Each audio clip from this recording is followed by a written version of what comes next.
Bonsoir à tous. Alors, comme je l'ai dit sur le short, en fait j'étais en discussion avec quelqu'un euh, qui avait regardé ma vidéo et j'étais en train de l'écouter en même temps parce que ça m'arrive de réécouter mes vidéos. Je m'augmente mon taux vibratoire moi-même. Et à un moment, pendant que j'écoutais ma vidéo, j'ai eu un déclic où je me suis dit, parce que certains d'entre vous sont encore bloqués dans, dans une situation et dans laquelle ils ne trouvent pas d'issue. Voilà. Et, euh, et c'est en écoutant ma vidéo que j'ai eu un déclic. Alors ici, je suis dans ma cuisine. D'ailleurs, c'est cette horloge-là que je parle, que j'oublie régulièrement de changer la pile. Voilà. Alors cette vidéo, je pense pas qu'elle aura un côté comique. Je ne pense pas. Un côté dérisoire qui en fait est, est aussi dans le sens que ce cheminement, pendant très longtemps, je l'ai pris au sérieux. J'ai travaillé sérieusement comme une forcenée jusqu'au moment où j'ai compris qu'il n'avait rien de sérieux. Voilà, au contraire, plus on le fait avec sérieux et plus il est difficile. Plus on le fait avec la dérision et plus il est facile. Voilà. Par contre, il fait chaud dans ma cuisine. Zut. C'est pas grave, c'est pas grave. Je vais vous dire certaines choses qui vont un peu peut-être vous paraître difficiles. C'est sûrement certain. Qui vont peut-être un peu vous rappeler certaines choses, qui vont peut-être aussi vous secouer un petit peu et vous amener justement à un événement qui aura fait que actuellement vous êtes bloqué dans certaines situations. Ça parlera pas à tout le monde, ou parlera à un certain nombre, et c'est pas grave. Vous verrez bien, vous prendrez ce qui vous intéresse. Hein. Si vous sentez que c'est pas le moment de l'écouter pour vous, ne l'écoutez pas. Je vais aborder certains sujets qui sont quand même pas des sujets basiques, mais je vais tenter de le faire avec le plus de recul possible, de dérision possible. Voilà. Je vais vous raconter déjà certains événements de mon enfance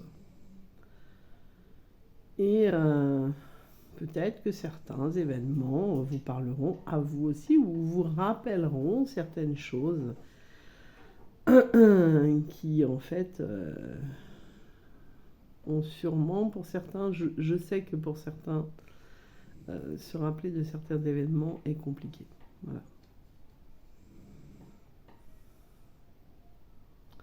Je vais vous parler déjà de mon père.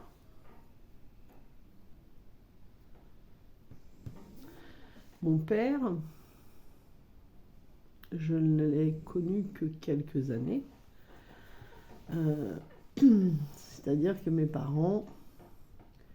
quand mes parents se sont connus, de l'histoire que j'en connaissais, ma mère, elle avait une sœur et deux frères. Mes oncles et mes tantes que j'ai connus, hein, bien évidemment. Et elle était tombée sous le charme de mon père, donc elle était quand même jeune quand elle l'a connu. Voilà, elle avait vraiment un amour pour lui à l'époque assez énorme. Et mon père, dans l'histoire que j'en ai su bien après, oui, bien évidemment, on ne m'a pas raconté ça quand j'étais gamine. Heureusement, j'aurais été choquée ma race de toute ma vie.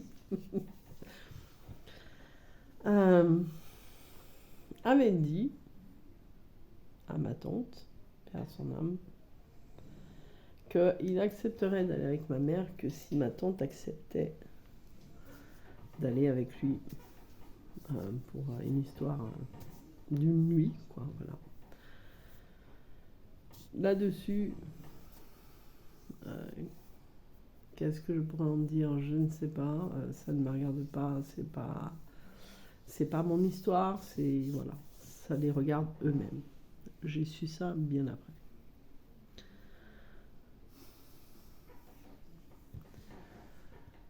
Il y avait donc du coup mes parents, que ce soit vrai ou pas, voilà, c'est comme ça.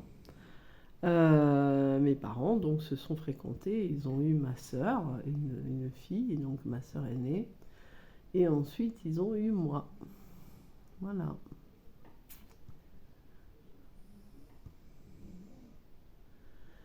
Il y a eu un événement certain, enfin, après moi, ils ont eu mon frère.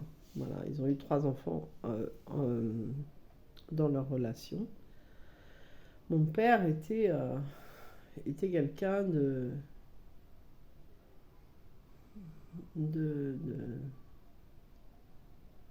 dans ce que j'en ai vu et dans ce que j'en ai su, était quelqu'un euh, de coureur, quelqu'un qui courait après les femmes, quelqu'un qui avait cette instabilité-là, qui avait connu ça par rapport à son propre père, hein, donc voilà. J'ai même eu un doute par rapport à sa propre mère, mais bon, je dis à son âme, ma grand-mère, elle n'est plus là, mais quoi qu'il en soit, il avait ce côté-là de courir. C'est un René. Commence pas. Et du coup, c'était l'aîné de je ne sais plus combien d'enfants. Il avait connu, c'est tout ce que je sais de lui, de son enfance, la maltraitance par rapport à son propre père et le fait de devoir être parfait quelque part. Mais il avait aussi ce côté d'avoir été enfant maltraité, surtout psychologiquement. Voilà. Et quand on était petit, alors je n'ai absolument aucun souvenir de mon enfance, j'en ai très très peu avec lui.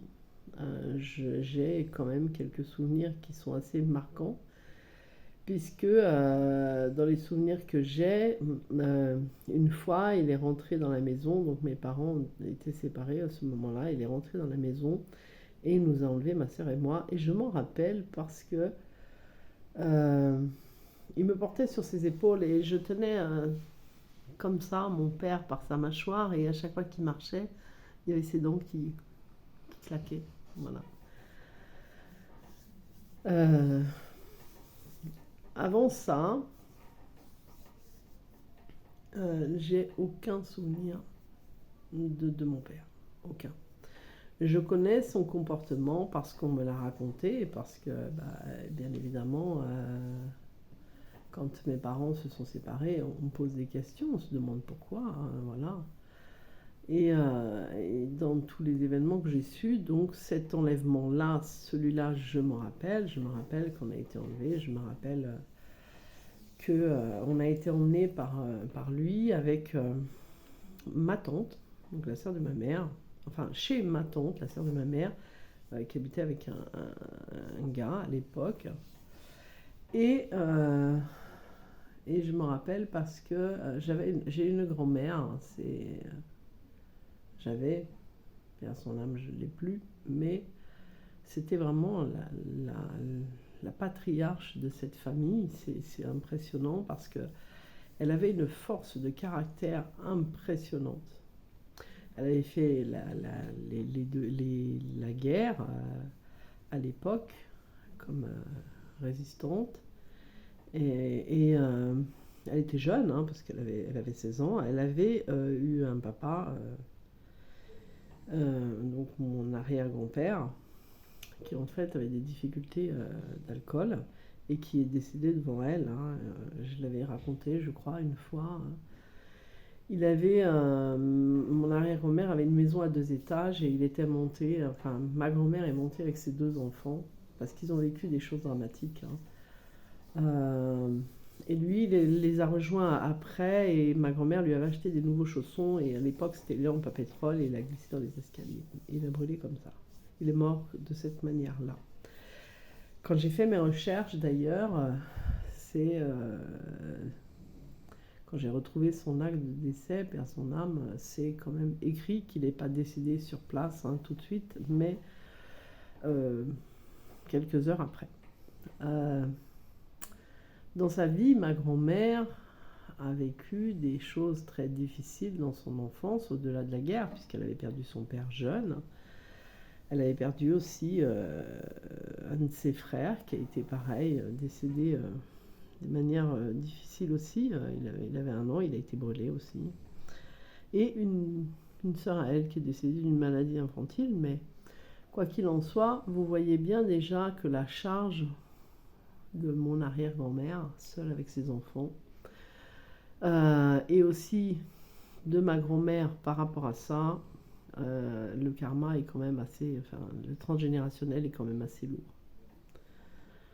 D'autant plus qu'il y a encore plus de choses que ça, et c'est vrai que c'est l'histoire de cette famille que j'ai recherché à savoir parce que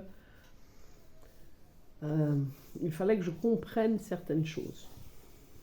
Voilà. Mon père, je libère encore, décidément.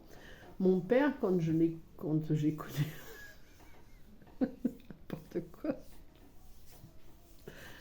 Mon père, lui, donc, quand mes parents vivaient ensemble, la chose qui m'avait marqué aussi, au-delà de l'enlèvement, c'était le fait qu'un jour, les huissiers avaient pris toutes les affaires. Et ça, c'était parce que mon père, lui, avait d'autres femmes régulièrement et qu'au lieu de donner l'argent à ma maman et puis de payer les factures, il emmenait ces autres personnes au restaurant. Voilà. Donc un jour, les huissiers, bien évidemment, sont venus enlever tout ce qu'il y avait dans la maison. Mais à l'époque, ils enlevaient tout. Quand ils enlevaient tout. Et ils enlevaient même les poubelles. Et moi, j'ai ce souvenir-là qui, en fait, où on les voit, enfin, souvenir où ils prennent tout. Il y avait aussi, dans les choses qu'il me restait, un jour, avant que tout ça se produise, il était allé demander à ma grand-mère, mes grands-parents tenaient un bar, voilà. Il était allé demander à mes grands-parents de l'argent pour payer notre cantine, ou je ne sais plus ce que c'était exactement, je crois que c'est la cantine. Et ma grand-mère refusait de lui donner parce qu'elle le connaissait tellement bien, je pense qu'elle ne voulait pas leur donner, mais mon grand-père a insisté. Et c'est vrai que quand il est parti, quand mon père a quitté l'établissement, enfin le bar, et qu'il est parti, ma grand-mère l'a suivi, elle l'a vu avec une autre femme. Et du coup, elle est venue nous voir, et en fait, on était en train de manger du pain dur avec du riz et boire de l'eau. Voilà. Tout ça, c'est quasiment les seuls faits qui peuvent me rester. Voilà, de cette partie-là. Quand mes parents ont divorcé, j'ai eu un beau-père. Ma mère, enfin, alors, avant d'avoir un beau-père, j'ai eu énormément de choses, mais c'est plus lié au côté maternel et ça n'a pas aidé là dans ce que j'en sais pour certaines d'entre vous, puisque le blocage vient du côté du paternel. Voilà. De ce que l'on idéalise, de ce qui est, c'est même pas le côté idéalisé, c'est de ce qui est normalement du masculin sacré. Et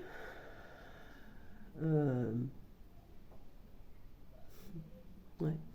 Et du coup, mon père, quand j'étais enfant, quand il me faisait une promesse, il prenait son mouchoir et pour pas qu'il oublie, il faisait un nœud dans son mouchoir.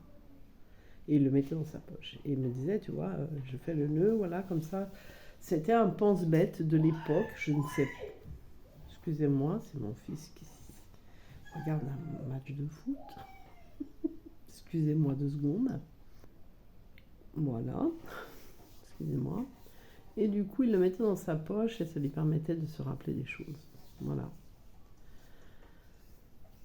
Et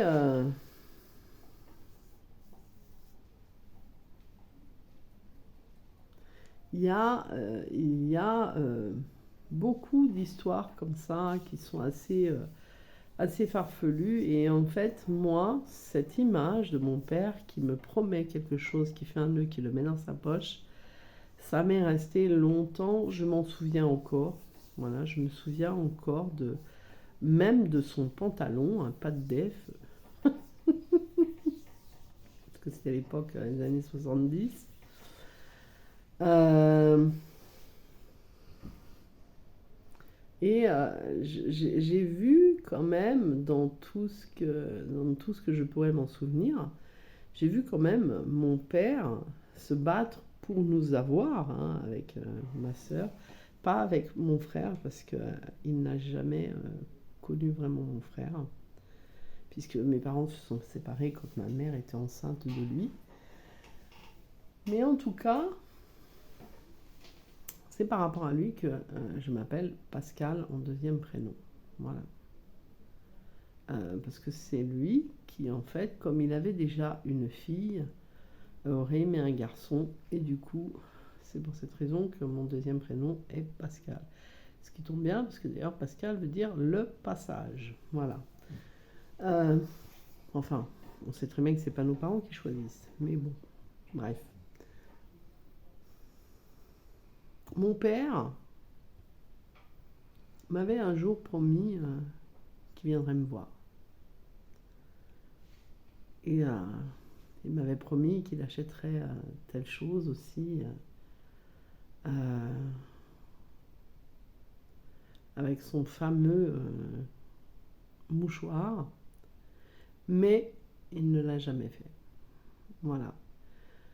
Il y a d'autres événements qui, au fur et à mesure de mon travail personnel, qui me sont revenus. Des événements qui, en fait, parce que j'ai énormément cherché, hein, moi, pour me sortir de ma panade, j'ai énormément cherché. Je me suis beaucoup questionnée, je me suis demandé, rappelle-toi des choses, il faut te rappeler des souvenirs, même si c'est difficile, parce que sans ça, c'est dur de pouvoir libérer certaines choses. Et en fait, j'ai pas vraiment eu trop de contact avec mon père. J'ai eu quand même des contacts, hein, comme chaque enfant de parents divorcés, donc les week-ends, certains week-ends, certaines vacances. Alors Noël, je ne m'en souviens pas avoir fêté Noël avec mon père du tout. J'ai beau chercher, je m'en souviens pas. Est-ce que je l'ai fait? Je ne sais pas. Je ne m'en souviens absolument pas en tout cas. D'autres vacances, j'ai pas vraiment de souvenirs de vacances, des souvenirs de week-end, mais vraiment avoir passé des vacances. C'est vrai que j'ai jamais posé la question à ma mère, est-ce qu'on avait passé des vacances avec lui? Je ne sais pas. Je ne sais pas, je pourrais pas vous dire. Je sais qu'on a été à certains endroits, j'ai des photos, hein, voilà, de mon père et de moi, de ma sœur, enfin voilà, j'ai des photos, mais j'ai pas le souvenir en fait de vacances passées ensemble. Mais il y a un souvenir que j'ai, parce que quoi qu'il arrive, quoi qu'il en soit, malgré tout ce qu'il y a eu avec mon père que je n'ai pas vraiment connu, il y a quand même des scènes qui sont là. notamment le jour où il avait voulu venir nous voir et on était avec ma soeur chez mon arrière-grand-mère. Il avait des béquilles, il s'était cassé le pied. Et je sais pas pourquoi je me suis marrée. J'étais cassé le pied, je me marre moi. Enfin bref. Et en fait, je ne sais pas ce qu'il y avait eu vraiment dans toute ma famille. Je sais juste que je pense que c'est par rapport au premier enlèvement et après, quand nous on allait à l'école, on nous faisait sortir par la porte de derrière si jamais il était là. En plus, on allait chez l'école des bonnes sœurs, alors voilà. C'était par la porte de derrière et c'est vrai que dès qu'il apparaissait, j'avais fini par me dire que surtout pas, il fallait surtout pas, c'était pas la bonne personne, c'était pas une personne qu'il fallait que je voie comme ça. Malgré que ce soit mon père, c'est vrai que j'avais quand même, dès que je le voyais, je partais en courant et je me réfugiais avec là où il y avait ma grand-mère ou ma mère ou peu importe. Et ce jour-là, je l'ai vu arriver avec ses béquilles et quand je l'ai vu arriver, j'ai pris peur et j'ai hurlé et j'ai parti en courant et je disais à ma grand-mère: Mémé, il y a Jean-Pierre qui est là, il y a Jean-Pierre qui est là. Et la scène, c'était que mon arrière-grand-mère est sortie avec une bouilloire d'eau bouillante et elle lui a couru après, il a lâché les béquilles et il est parti en courant avec son plâtre, le pauvre. Alors, c'est franchement dramatique. Je le dis, hein, moi j'ai divorcé 2 fois, bon je comprends pourquoi maintenant, mais avec ce transgénérationnel, voilà. C'est dramatique. Aucun enfant ne devrait vivre ça. Aucun enfant. C'est pour ça que mes enfants n'ont pas vécu ça. Et heureusement, non. C'est quelque chose qui est difficile à vivre pour un enfant de partir en courant parce que il y a eu des clans, il y a eu des histoires et l'enfant est mêlé aux histoires et que du coup on prend parti pour l'un ou pour l'autre, etc.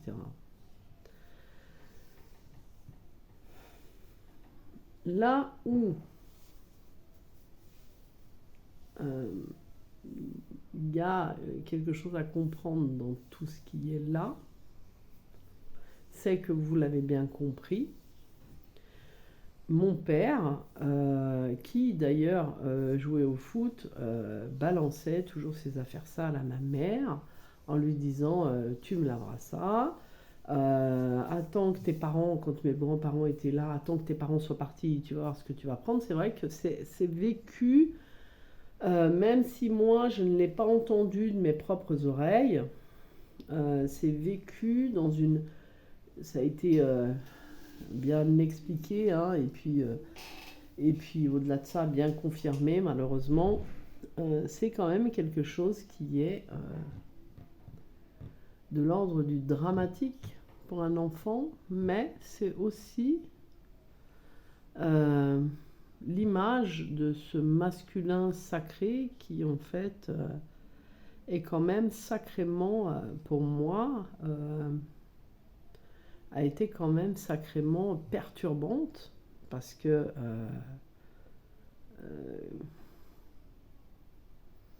comment on a dépeint mon père, comment j'ai vu certaines choses, ça ne fait pas figure paternelle bien posée, ça ne fait pas figure paternelle sacrée, masculin sacré. Ça, c'est évident. Voilà. Ça, c'était pour une partie de mon père. Ensuite, dans ma vie, j'ai eu un beau-père. J'ai beaucoup plus de souvenirs évidemment avec mon beau-père que je prends pour mon père et qui est mon père à l'heure actuelle. Mais j'ai aussi vécu certaines choses avec mon beau-père. Alors mon beau-père était jeune quand je l'ai connu, hein, quand ma mère l'a connu. Il n'avait que 18 ans, ma mère avait 27 ans, elle avait déjà 3 enfants. Il a fait son rôle, mais là où on en revient à la même chose, c'est que masculin sacré qui doit en fait prendre le rôle du père à l'âge de 18 ans, c'est vrai qu'il était très mûr pour l'époque. Mais c'est pas non plus... on ne peut pas dépeindre ça en étant enfant, parce qu'à l'époque, moi je l'ai connu, j'avais 5 ans, 6 ans, il avait 18 ans, je n'avais pas beaucoup de différence d'âge avec mon beau-père. Il a été un papa formidable pour moi, a bien évidemment essayé de faire tout ce qu'il pouvait pour ce côté paternel, mais il avait ce côté très strict avec la façon de se tenir à table où, si bien évidemment on n'était pas droit, ça n'allait pas. Les coudes sur la table, bon, j'en ai déjà parlé, c'était les petits coups de, voilà, les coups de fourchette, coups de couteau, comme à l'époque. À l'époque, l'éducation était extrême, hein. Donc j'avais aussi cette autre figure paternelle. Pourtant, j'ai pris une fessée une fois par mon beau-père. Il aimait bien mettre des shoots au cul, mon beau-père. Il avait des gros pieds en plus, ça faisait mal. Voilà. J'ai eu certains déboires avec lui, mais je l'aime, c'est mon papounet, qui m'ont marqué physiquement. Voilà. Qui n'étaient pas fait exprès, voilà, mais qui m'ont quand même marqué physiquement. Et donc du coup, c'est vrai que figure paternelle, là, c'est assez mort quand même aussi. Voilà, figure masculin sacré, c'est... Je fais le tour de ma famille, je prends mes deux grands-pères, paix à leurs âmes. Masculin sacré, c'est pas top non plus, parce que le masculin sacré a été castré par le féminin sacré.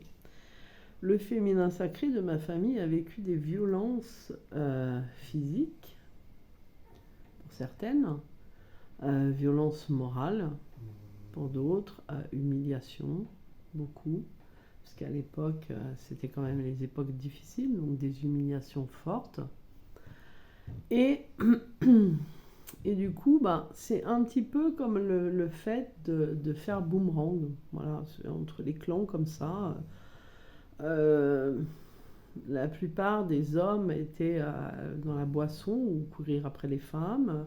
Les femmes se retrouvaient avec les enfants, donc avec le foyer à tenir. Donc le côté structure obligatoire, le côté, on va pas dire le contraire, de devoir porter la culotte et gérer tout ce qu'il y a. Voilà. Donc le masculin sacré de ma famille est pas très équilibré. J'ai connu aussi à l'école un maître, j'avais un maître qui était aussi dans la violence. Je me rappelle pas de son nom, mais je me rappelle encore de son visage, et qui en fait, quand on était... Enfin, moi, personnellement, c'est moi qui ai vécu ça. Quand ça n'allait pas, quand on n'écoutait pas, ou quand on faisait des bêtises, alors il arrivait, puis alors, il prenait les petits cheveux ici, il tirait en tournant, ou alors les oreilles, il tirait les oreilles. J'ai pris aussi des coups de règle en fer sur le bout des doigts. À l'époque, c'était ça. Voilà. On avait aussi les humiliations de la stupidité, tu comprends rien, t'es bête, etc. J'ai connu aussi certaines humiliations de par ma propre famille, de tu comprends rien, et puis ta façon de parler, etc. etc.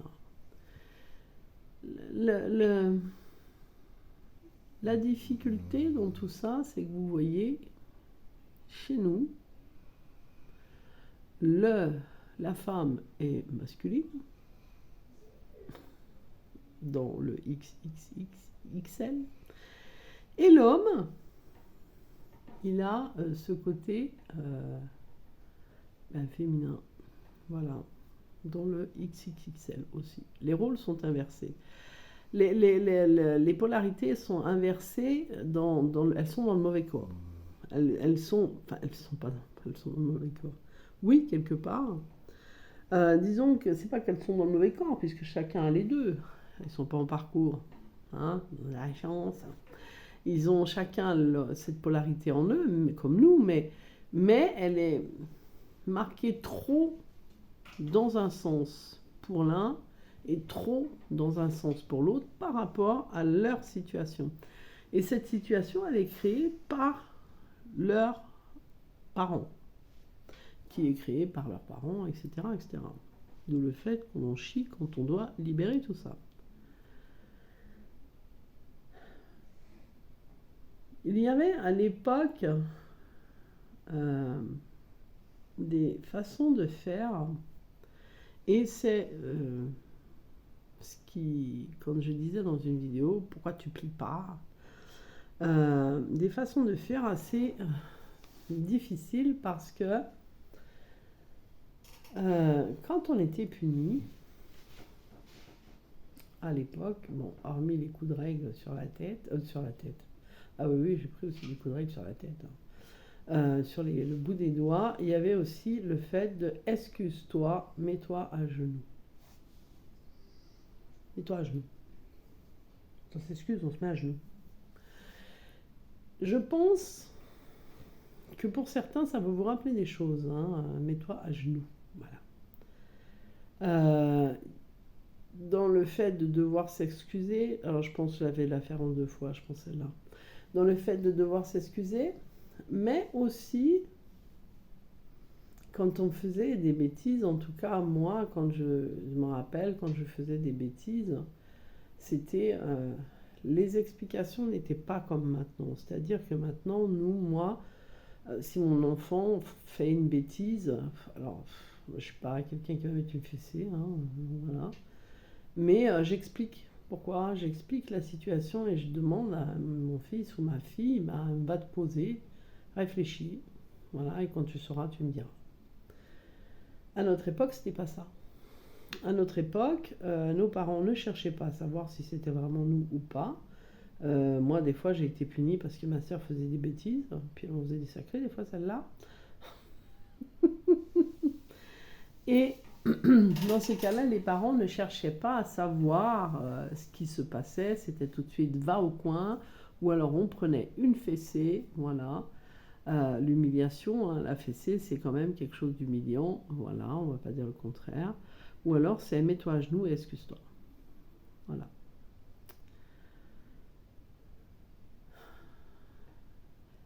Ce qui m'a mis sur la voie aujourd'hui quand j'écoutais ma vidéo, c'était ça. C'était quand je disais je n'arrive pas à plier, je n'arrive pas à plier, je n'arrive pas à plier. Et en fait, j'ai mal au genou droit des fois. Mon jumeau est mal au genou gauche. Voilà. Donc j'ai mal au genou droit des fois. Et ma fille est venue me voir en me disant tu sais, c'est bizarre, j'ai mal au genou. Mais pas celui où j'ai l'inflammation, c'est-à-dire pas au gauche, mais au genou droit. Et je me dis mais c'est bizarre, parce que moi je fais une vidéo en disant j'arrive pas à plier, en pensant à mon genou. Et ma fille arrive en me disant qu'elle a mal au genou droit. Bon, nous, chez moi, c'est masculin sacré. Et là, il y a une image qui m'est venue. C'est que la première fois que j'ai vu un homme se mettre à genoux vraiment, pour une bonne cause d'ailleurs, c'était mon jumeau le jour où il est allé prier Marie. Quand mon jumeau va voir Marie, il se met sur le genou droit. Et je me suis dit, c'est bizarre parce que cette façon de faire le genou plié, je veux dire, se mettre à genoux, on le voit dans énormément de choses. On le voyait dans les chevaliers, on le voit dans les prêtres qui prient Jésus, on le voit dans, comme je le disais, certaines punitions, mets-toi à genoux, excuse-toi et mets-toi à genoux, on ne sait pas pourquoi, mais on le voyait là. Il y a plein de je ne les aurais pas tous, mais il y a plein de choses dans lesquelles on se met à genoux, voilà. En tout cas sur un genou, voilà. Et il y a chez principalement la femme, hein, voilà, on va pas dire le contraire, un événement qui fait que la femme se met à genoux devant l'homme. Je ne citerai pas lequel. Je pense que vous allez vous le trouver tout de suite, hein. Je ne vais pas, bien évidemment, aller sur YouTube quand même. Mais j'ai eu le déclic par rapport à mon genou, par rapport à cette phrase. Et le déclic de ça, de à chaque fois qu'une femme s'est mise à genoux, c'était, pour certaines circonstances, je ne dirai pas, mais vous comprenez, c'est pour ça, vous comprendrez, c'est pour ça que je vais insister pour que vous compreniez, sans que je le dise. C'est principalement aussi pour moi, c'était le mets-toi à genoux et excuse-toi, voilà. On se met à genoux quand on prie, on se met à genoux quand on est chevalier, quand on est fait chevalier. Voilà, c'est ce côté-là qui peut avoir des degrés différents pour différentes raisons, qui peut avoir des connotations différentes qui vont être de l'ordre de souveraineté, hein, ou comme les chevaliers, hein, voilà. C'est pas je me mets à genoux parce que je suis humilié, je me mets à genoux pour montrer ma souveraineté. Et alors que d'autres fois, ça va être je me mets à genoux parce que là, je vis une humiliation. Voilà, une humiliation, que ce soit dans l'enfance avec les punitions, que ce soit dans la vie entre l'homme et la femme, que ce soit peu importe le pourquoi du comment, il y a ce côté d'avoir cette difficulté à plier quelque chose qui est dû à ce que l'on a pu vivre avant. En tout cas, dans ce petit groupe-là qui revient sans arrêt me parler du temps, c'est long, ou de choses et où j'explique avec dérision parce que je voudrais que vous compreniez que ce parcours, c'est pas, plus vous le faites en sérieux, comme les premiers de la classe, il faut que je sois premier, plus ça va être dur. Plus on le prend dans la dérision et plus c'est facile. C'est pour ça que je le fais avec dérision et puis je trouve que c'est beaucoup plus sympa. Voilà. Mais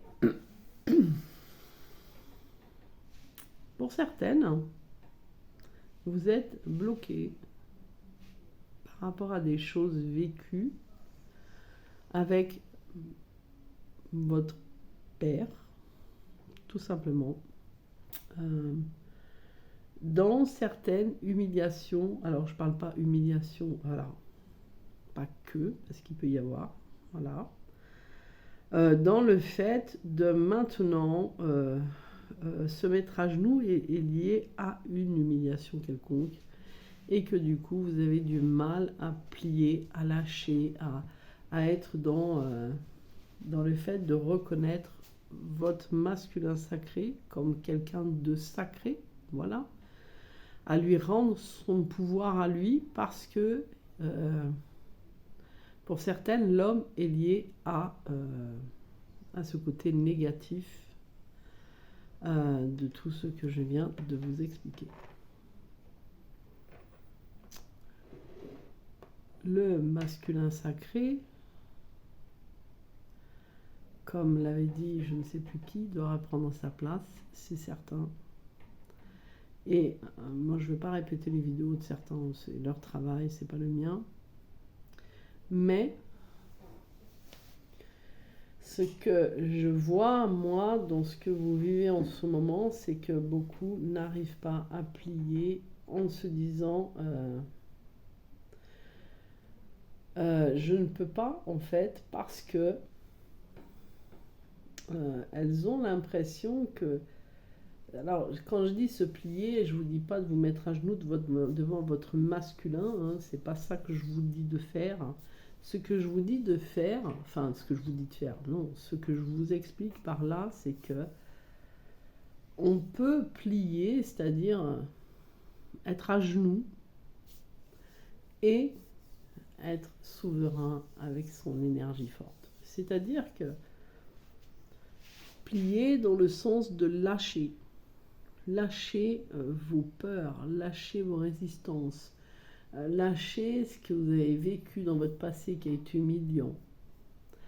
Lâchez tout ça parce que dans tout ce qu'on a pu vivre quand on était jeune, dans tout ce que nos ancêtres ont vécu, mais nous-mêmes, dans tout ce qu'on a vécu dans ces circonstances-là, c'était les masculins sacrés et les féminins sacrés qui étaient dysfonctionnels. Voilà. Et c'est ce côté dysfonctionnel de ce que vous avez connu que vous êtes venu incarner et libérer pour justement redonner ce côté fonctionnel, on va dire, dysfonctionnel, fonctionnel, enfin, ce côté remise d'aplomb. Le masculin sacré a vécu des choses qui étaient difficiles. Il a, comme je vous ai donné l'exemple dans ma famille, il a été malmené par les dames de ma famille, et les dames de ma famille ont été malmenées par ces hommes-là. Ça fait tout de suite un féminin, un masculin sacré, bien évidemment dysfonctionnel pour moi, voilà. Alors que, de base, un masculin sacré, un féminin sacré, c'est une puissance. Voilà, c'est une puissance, c'est une souveraineté, c'est magnifique. Voilà. Donc il faut, pour être mieux, c'est se rendre compte que si on se met à genoux quelque part, maintenant, ça n'est plus la même chose que c'était avant. Maintenant, vous avez pris votre pouvoir féminin en vous. Vous avez pour certaines du mal encore à le vibrer vraiment. On ne parle pas de féminité, on parle de pouvoir, énergie, du féminin, c'est-à-dire l'essence de qui vous êtes. Cette femme qui en fait aide à la création du monde. Bien évidemment, depuis le début, on entend que c'est la femme qui a fait les bêtises avec la religion, donc c'est difficile dans ces cas-là. Mais vous avez ce côté féminin magnifique, voilà, et ce côté masculin magnifique. Et ce qui est magnifique, ce qui serait magnifique, c'est que en vous-même, vous arriviez à vous mettre à genoux devant votre souveraineté, à genoux devant votre puissance féminine et votre puissance masculine. En reconnaissant cette souveraineté, voilà, en reconnaissant cette énergie en vous et en vous disant « Waouh, je peux me mettre à genoux devant moi. Je peux me mettre à genoux devant mon masculin et à genoux devant mon féminin parce que il ne représente plus tout ce qu'il a été avant, de par ma lignée, de par ces dysfonctionnements qui a eu lieu avant. » Votre jumeau a la même chose en face. Je le sais, je vous donnais un exemple. Quand mon fils pleurait, la première chose que mon jumeau disait, arrête de pleurer, t'es pas une fille. Voilà. Ça, c'était un événement, une façon de faire, de dire qui m'a beaucoup choquée, pas pour mon enfant, parce que derrière j'arrivais, tu as le droit de pleurer, hein, tout de suite, j'intervenais, si tu as le droit de pleurer. C'est autoriser à l'homme comme à la femme de pleurer et d'exprimer ses sentiments. Mais pour mon jumeau, lui, il a vécu exactement la même chose en sens inverse, mais du coup, il n'était pas autorisé à pleurer, euh, en tout cas pas en visuel. Voilà. Il a aussi vécu des choses au niveau de son masculin sacré, mais en sens inverse. Par rapport à moi, c'est en sens inverse. C'était plus les femmes que les hommes qui ont fait après que le parent de notre sexe à nous, du même sexe que nous, est dysfonctionnel. Comme moi, ça a été ma mère, avec qui j'ai eu énormément de choses à résoudre parce que c'était le dysfonctionnement total, voilà. Et c'est la même chose du côté de ma moitié. C'est-à-dire que moi, je voulais tout faire pour plaire à ma mère et ma moitié voulait tout faire pour plaire à son père. Voilà. Du coup, vous pouvez vous plier devant votre masculin sacré parce que votre masculin sacré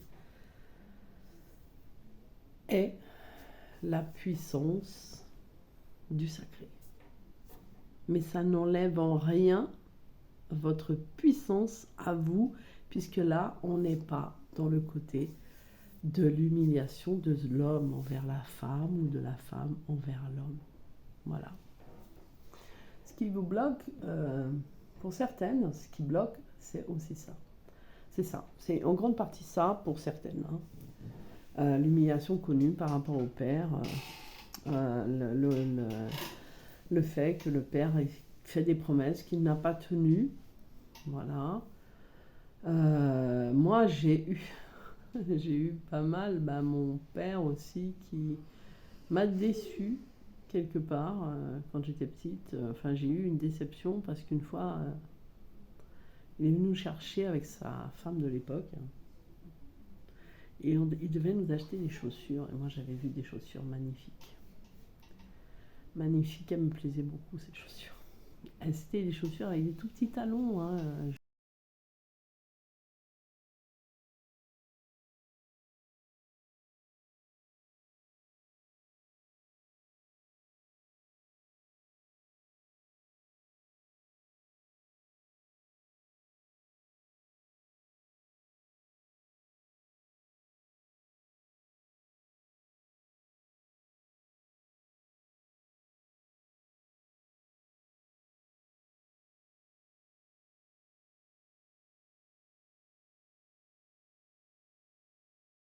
Magasin les mêmes chaussures que celles que je voulais quand j'étais gamine, en bois avec des talons. Je les ai achetées, j'ai dû les mettre une fois, mais ça ne remplaçait pas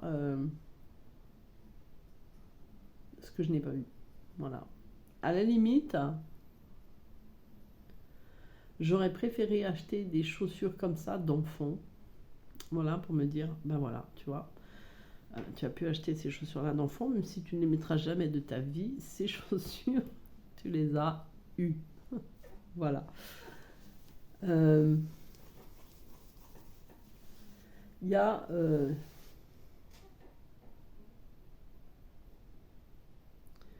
il y a aussi le côté transfert que l'on peut faire, ce côté comparaison que l'on fait, que moi j'ai eu fait en tout cas, de me dire, mon jumeau, mais il a le comportement comme mon père, quoi.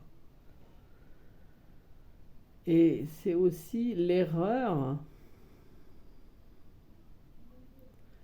que j'ai pu commettre parce que mon jumeau n'était pas comme mon père, bien évidemment. Mon père, c'est mon père, mon jumeau, c'est mon amour, ça n'a rien à voir, même si moi, en tant que petite fille, mon père était mon grand amour, hein. C'est mon père, ça reste celui qui m'a donné la vie aussi, hein, qui a participé à ce que je sois là. Donc c'est sûr que ça restera un amour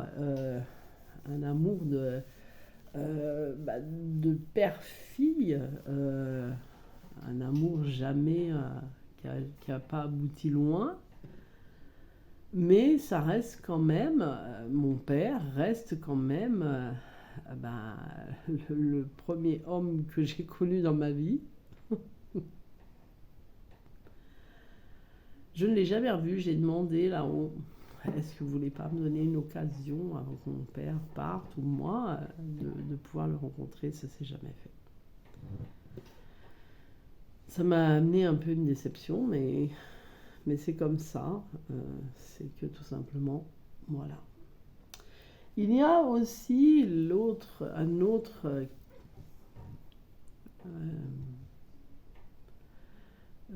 une autre symbolique, je ne sais pas si on peut dire symbolique, mais bon, je vais dire ça comme ça, par rapport à ce que j'ai le côté proche de Jésus, voilà.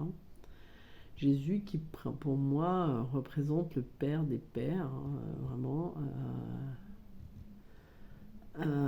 et qui a une importance, voilà, que je vois comme étant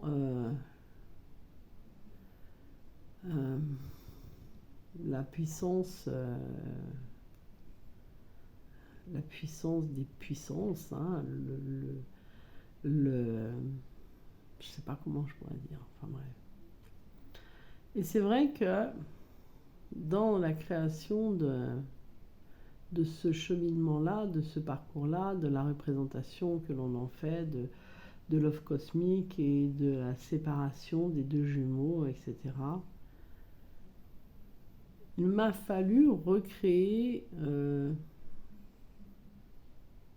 un lien de confiance avec la source. Parce que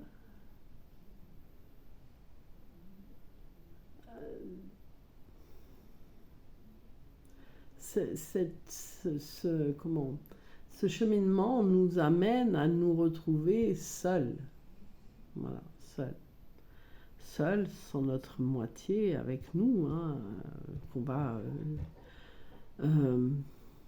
qui n'a pas disparu, mais qu'on va se sentir amputé, peut-être, on peut dire ça comme ça, pendant un certain temps. Et il va falloir, en fait, ressentir de nouveau cette énergie de notre moitié, voilà, mais aussi de cette source-là, de ce qui est de la base. Et j'ai dû reconstruire ce lien aussi avec cette création-là, avec tout ça, pour pouvoir comprendre que la blessure de base, en fait, c'était ma blessure originelle était celle-là, celle de ce début-là, pas de se sentir, de se sentir peut-être lâché comme ça par je sais pas comment on pourrait nommer cette puissance-là, mais par cette énergie-là de se dire, on cherche souvent la blessure originelle.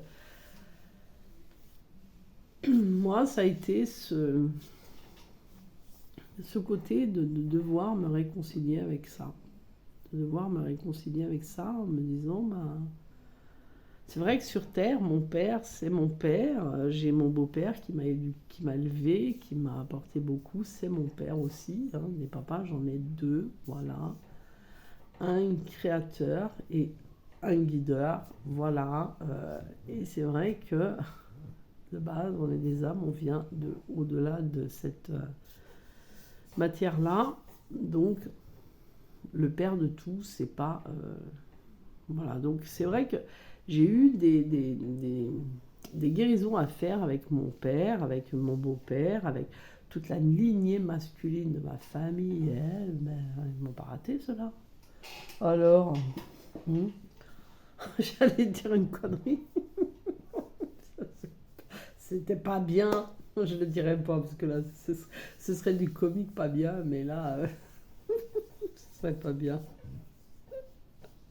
Mais ça démange.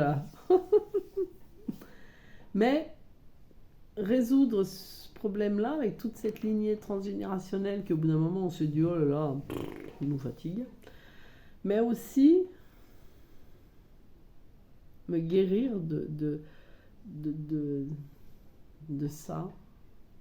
Et c'est vrai que tout à l'heure, j'avais mal au genou et je me suis dit, quand j'ai eu le déclic, moi aussi j'ai des déclics, je me suis mise à genoux devant cette puissance et, et j'ai dit, je peux me mettre à genoux devant toi parce que ça n'enlève absolument pas la puissance que j'ai énergétique de ma souveraineté. Ça ne m'empêche pas. Ça n'est pas humiliant pour moi de me mettre à genoux.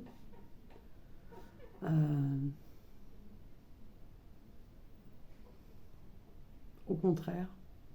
Au contraire, ça m'a amené beaucoup de me mettre à genoux comme ça devant cette puissance et de me dire, je peux reconnaître que tu es bien évidemment le créateur le plus fin, la source, l'énergie de la puissance, et en fait de ressentir à l'intérieur de soi que cette puissance est là et que c'est pas parce qu'on plie, parce qu'on est à genoux, c'est pas pour ça qu'on est moins. Voilà. On est identique c'est pas la même chose, mais je sais pas si tu m'exprimes bien. Mais quand je l'ai fait, j'ai été capable, et ça m'a même fait un bien fou, de me mettre sur mon genou droit en disant, voilà, je reconnais ta souveraineté, je reconnais ta puissance. Et cette puissance-là, je l'incarne. Vous voyez? Votre jumeau, c'est la même chose. Votre jumeau, il incarne ce masculin sacré, cette puissance-là, et il est magnifique, tout comme vous. Il incarne cette puissance, sa souveraineté. Voilà. C'était même magique de m'apercevoir de toutes ces choses et de me dire, mais en fait,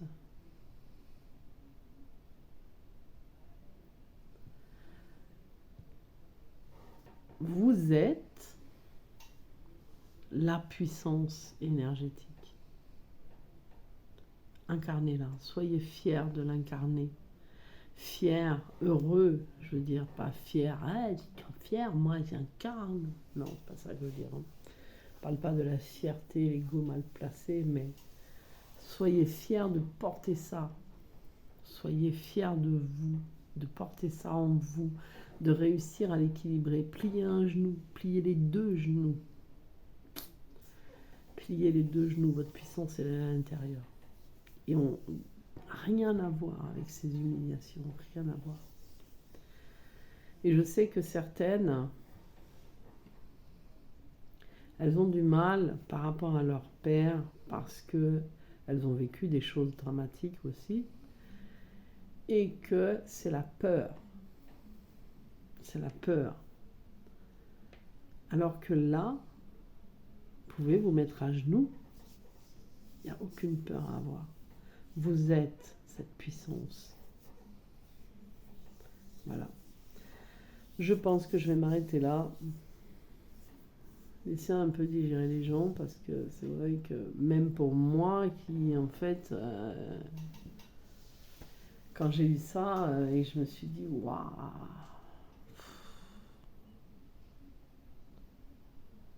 faut intégrer, réintégrer. Puis ça m'a ramené les souvenirs aussi. Hein. Mets-toi à genoux et excuse-toi. Ma cache walou. Non, je parle pas là-haut, je parle à la personne qui me l'a dit. Mets-toi à genoux, excuse-toi. Mais il n'y a pas besoin.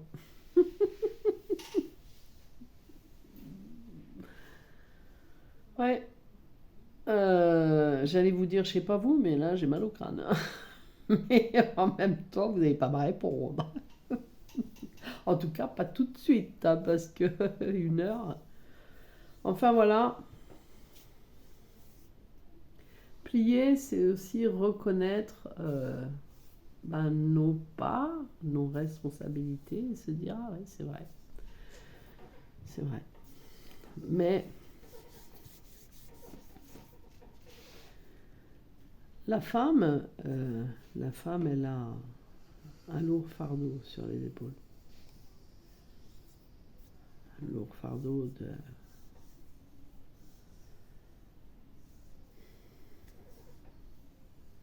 déjà de toutes ces femmes qui ont connu des sévices difficiles, de toutes ces images qui ont été données. Hein.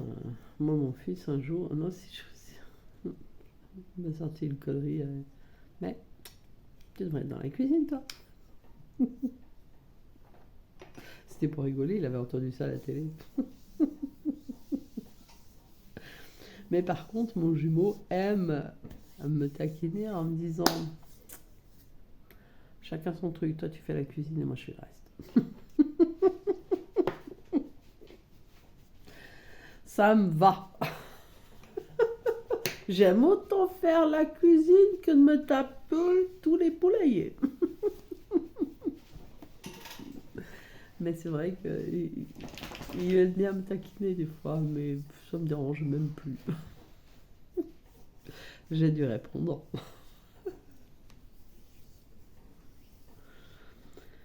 Ouais. J'espère que, pour certains, je sais que pour certains, je sais que pour certains, ça va vous remuer. Les souvenirs vont sûrement, il y a certains qui ont des souvenirs qui vont remonter et ça va être très difficile. Donc pour cela, je vous dirais, c'est votre dernière libération, allez-y. N'ayez surtout pas peur, allez-y. Même si ça fait pleurer, parce que je le sais qu'il y en a, ça va les bousculer. Mais là, c'est votre dernière libération. C'est là où les déclics vont venir et là, vous allez savoir et là, vous allez comprendre que vous êtes la puissance, vous êtes souveraine. Voilà. Vous êtes équilibré maintenant. Et c'est vraiment les derniers souvenirs, les dernières libérations à faire. Alors surtout, allez-y. Faites vos dernières libérations. Voilà. Bon, pour ceux qui m'ont suivi jusqu'à la fin, plus d'1 heure, tant mieux, c'est bien. Je vous remercie. Hein, voilà. Pour ceux qui se sont arrêtés en plein milieu parce que ça a brassé, un jour viendra où vous pourrez écouter la suite. Pour ceux que ça a saoulé, c'est pas grave, ça ne me dérange pas. Prenez ce qui vous parle, voilà. Et il y a pas mal de libérations qui vont se faire. Je vous souhaite une belle fin de journée, une bonne nuit, parce que là c'est tard. Quelle heure il est? Mon horloge qui marche. Ah ouais, mais il est 10h20, le temps a passé vite. Je reviendrai bientôt. Le retour. Voilà. Allez, sur ce, je vais finir ma pause café. Je vous souhaite une belle nuit. Prenez soin de vous. Et à partir de cet instant, vous verrez, vous allez voir pour certains les choses différemment. Moi, je peux me mettre sur les 2 genoux maintenant. À tout bientôt. Ciao, ciao.